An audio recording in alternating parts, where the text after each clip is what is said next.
నమస్కారం, నేను doctor Sarath Babu Neelagiri, orthopaedic surgeon in Hyderabad. ఈరోజు విటమిన్ డి టాబ్లెట్స్ ఎలా తీసుకోవాలో దాని గురించి డిస్కస్ చేద్దాం.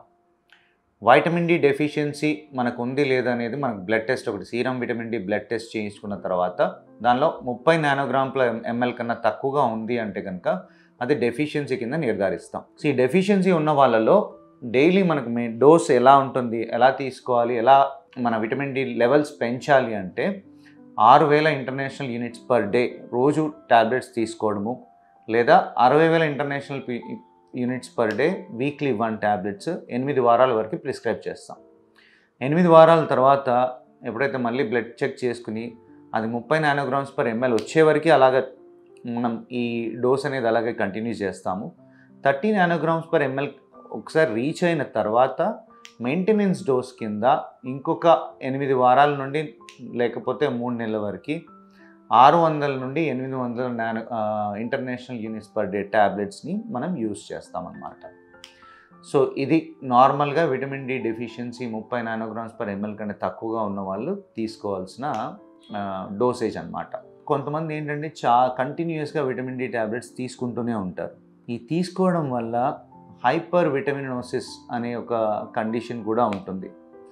సో ఇది ఎప్పుడు మనం నిర్ధారిస్తామంటే 88 నానోగ్రామ్ పర్ ఎంఎల్ కన్నా విటమిన్ డి లెవెల్స్ ఎక్కువగా ఉంటే హైపర్ విటమినోసిస్ అనేది కండిషన్. దీనివల్ల కూడా ఎక్కువగా విటమిన్ డి ఇంటాక్సిసిటీ అంటాం. ఈ టాక్సిటీ ఉన్నప్పుడు కూడా మన బాడీకి మంచిది కాదు.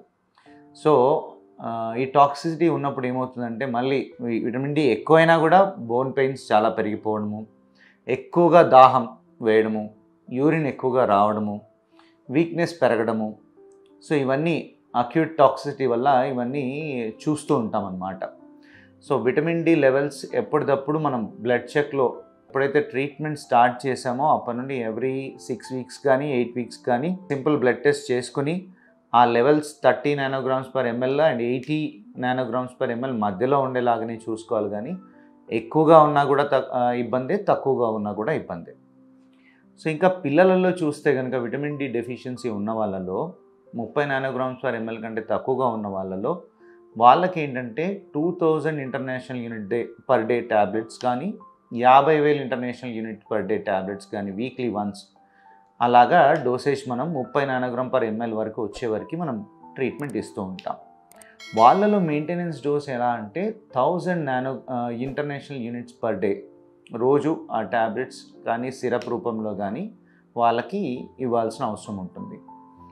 సో ఇలాగ కొంచెం హై రిస్క్ పేషెంట్స్ కేటగిరీ ఎప్పుడు అంటే 60 సంవత్సరాలు పైబడిన వాళ్ళలో డెఫిషియన్సీ వచ్చే వరకు చూడకుండా డెఫిషియన్సీ కంట్రోల్ చేసుకోవడానికి, రాకుండా ఉండడానికి వాళ్ళు రోజు 800 నుండి 1000 international units per day tablets కానీ సిరప్ కానీ తీసుకోవడం అనేది చాలా అవసరం.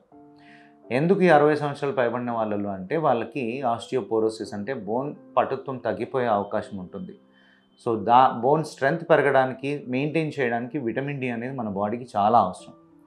సో ఈ కేటగిరీలో ఉన్న వాళ్ళు, లేదు ఏదైనా ఫ్రాక్చర్ అయ్యి ఎక్కువ రోజులు బయట తిరగలేకపోతున్న వాళ్ళు, సో ఈ రిస్క్ జోన్లో ఉన్న వాళ్ళందరూ, సన్ ఎక్స్పోజర్ తక్కువగా ఉన్న వాళ్ళలో మెయింటెనెన్స్ డోస్ అనేది చాలా important. So vitamin D levels అనేది మళ్ళీ ఒకసారి చెప్తున్నాను, 30 నానోగ్రామ్స్ పర్ ఎంఎల్ నుండి 80 నానోగ్రామ్ పర్ ఎంఎల్ వరకు సేఫ్ రేంజ్ అనమాట. సో దీనికన్నా 30 నానోగ్రామ్ పర్ ఎంఎల్ కంటే తక్కువగా ఉంది అంటే డెఫిషియన్సీ లాగా ట్రీట్ చేస్తాము. హైపర్ విటమినోసిస్, ఆ toxicity of vitamin D 80 nanograms per ML కంటే ఎక్కువగా ఉంటే దాన్ని టాక్సిసిటీ అంటాం. సో విటమిన్ డి అనేది చాలా ఇంపార్టెంట్ మనకి. విటమిన్ డి కోసం ఎవ్రీ 6 మంత్స్కి కంపల్సరీ టెస్ట్ చేసుకోవడము, దాన్ని సరిగా ట్రీట్ చేసుకోవడం అనేది అవసరం.